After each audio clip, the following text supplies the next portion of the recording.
Welcome to the deep dive.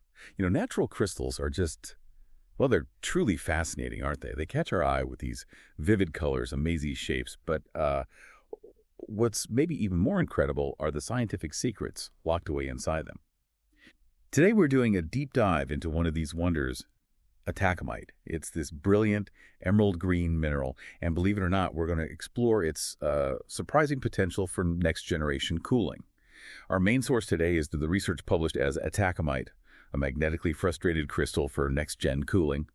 And our mission really is to unpack how this specific crystal might just revolutionize refrigeration. We'll focus on its unique magnetic properties and what researchers have recently figured out. Imagine refrigerators using barely any power, or huge industrial cooling systems suddenly becoming super efficient. It's a big deal. It really is, and that's what gets me excited about this field. We're not just tweaking existing tech here. We're potentially finding completely new physics, new mechanisms that could lead to technologies that are truly energy efficient and, frankly, much better for the environment. Okay, so atacamite. You mentioned it's emerald green. First found in Chile's Atacama Desert, hence the name, I guess. Exactly, and that green color comes from the copper inside it. Right. But beyond being, nice to look at, what's the science? What makes it so interesting? Well, the core idea is something called the magnetocaloric effect. Basically, atacamite changes its temperature when you put it in a magnetic field. You expose it, temperature shifts. And that kind of behavior, it's actually quite rare and potentially very valuable for cooling. Okay. And there's a specific research team digging into this, led by TU Braunschweig and Helmholtz-Zentrum Dresden-Rossendorf, HZDR. That's the one. Their goal is pretty clear. Understand how materials like atacamite react to magnetism, aiming for, well, these super efficient magnetic fridges. So it sounds like the magic happens down at the subatomic level with copper ions. Can you walk us through that? How do these tiny parts create such a big effect? Yeah, absolutely. So each copper ion in the crystal has an unpaired electron. And you can think of that electron like a tiny magnetic needle, a little compass, basically. Okay. And these tiny spins, as we call them, they're what interact with the magnetic field. That interaction dictates the material's behavior. But what's really distinct about atacamite is how these copper ions are arranged. Dr. Leonie Heinz from the Jülich Center for Neutron Science, JCNS, put it nicely. She said, the distinct feature is the arrangement of the copper ions. They form long chains of small, linked triangles known as sawtooth chains. Sawtooth chains. Oh, okay. Can picture that. Yeah, it's a good visual. Yeah. And this specific shape, these triangles linked together, leads to something really crucial, magnetic frustration. Frustration. How can a crystal be frustrated? Hey, well, it's about the spins. These tiny magnetic needles, they naturally want to align anti-parallel pointing in opposite directions, sort of canceling each other out. Yeah. But because they're arranged in these triangles, geometrically, they just can't all satisfy that condition perfectly. It's like trying to fit square pegs in round holes, magnetically speaking. Ah, okay. They can't all point opposite to their neighbors because of the triangle shape. Exactly. So they end up in this kind of compromised state. They only manage to settle into a properly ordered, alternating structure at incredibly low temperatures. We're talking below 9 Kelvin. Wow, that's minus 264 Celsius. Yeah. Extremely cold. Extremely cold. That's the point where they finally lock in. Okay, so the researchers took this frustrated crystal and put it in really high magnetic fields at HZDR's High Magnetic Field Lab, the HLD.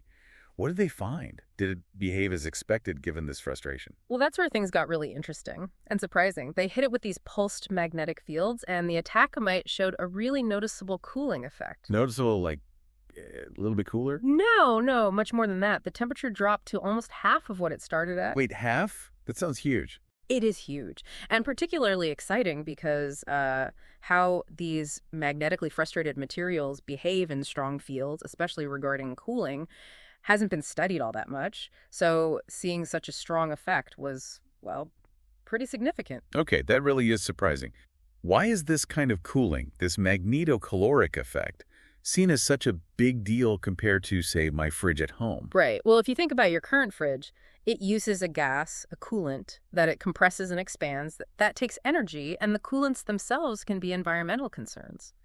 Magnetocaloric materials offer a completely different approach. You just apply a magnetic field, the material cools down, remove the field, it warms up. So no coolant gas needed. Exactly. It's Potentially much more energy efficient, maybe lower loss, and definitely more environmentally friendly. You could use it for normal refrigeration, sure, but also for things like liquefying gases, which takes a lot of energy currently. Okay, that makes sense. Mhm. But it leads to the big question then.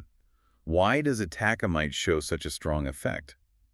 Especially if it's behaving, as you said, kind of counterintuitively. Right, that was the puzzle. To figure it out, they needed more detailed studies. These were done at various labs within the European Magnetic Field Laboratory, EMFL, using a technique called magnetic resonance spectroscopy. Dr. Tommy Cotti from HLD summarized their findings. He said, by using magnetic resonance spectroscopy, we were clearly able to demonstrate that the magnetic order of atacamite is destroyed when a magnetic field is applied. Destroyed. But didn't you say magnetic fields usually encourage order, even in frustrated systems? That's precisely the unusual part. Normally, yes, a strong field often overcomes the frustration and forces the spins into some kind of ordered state. But in atacamite, applying the field actually breaks down the existing fragile order that forms at low temperatures. It's completely backwards to what you might expect. Wow, okay, so how does the magnetic field manage to destroy the order instead of creating it? Did they figure that mechanism out? They did, using some pretty complex numerical simulations to model atacamite's magnetic structure. What happens is the magnetic field does what you'd expect to some of the copper ions, specifically the ones on the very tips of those sawtooth chains. It lines their spins up with the field, which actually reduces some of the local frustration. Okay, so far so good. But here's the twist. Those very same magnetic moments on the tips, they also happen to act like little bridges, mediating a weak connection, a coupling between neighboring sawtooth chains. I see where this is going. Right. When the field aligns those tip spins, it effectively breaks or removes that weak interchain connection. And once that connection is gone, the larger, long-range magnetic order across the whole crystal just can't hold together anymore. It falls apart. So stabilizing one part destabilizes the whole structure. It's like pulling a key Jenga block. That's a great analogy, actually. And that disruption, that sudden increase in disorder, what physicists call magnetic entropy, is the key. The principle is, if you rapidly change the entropy of the system with a magnetic field, the material has to compensate energetically. To do that, it adjusts its temperature. And in this case, the sudden destruction of order, the jump in entropy, forces the crystal to cool down dramatically to compensate. Precisely. That's the mechanism they managed to demonstrate. A really strong magnetocaloric effect happens when the field messes with the disorder in just the right way. Okay, so this is a fundamentally new mechanism. But are we going to be, like, mining atacamite for air conditioners now? Yeah, probably not. The researchers are quite clear on that. Dr. Cotte specifically mentioned, but the physical mechanism we have investigated is fundamentally new, and the magnetocaloric effect we observed is surprisingly strong. So it's the idea, the principle that's valuable. Exactly. It's proof of concept for a new way to achieve cooling. Their hope isn't really about atacamite itself, but that this discovery will spark a hunt for other materials.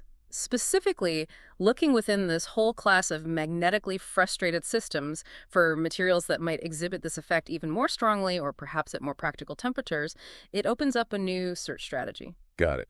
And just for context, this research we've been discussing, it was published not too long ago. That's right. It came out May 27th, 2025 in Physical Review Letters. The paper's title is Atacamite Cu2Cl OH3 in High Magnetic Fields, Quantum Criticality and Dimensional Reduction of a Sawtooth Chain Compound.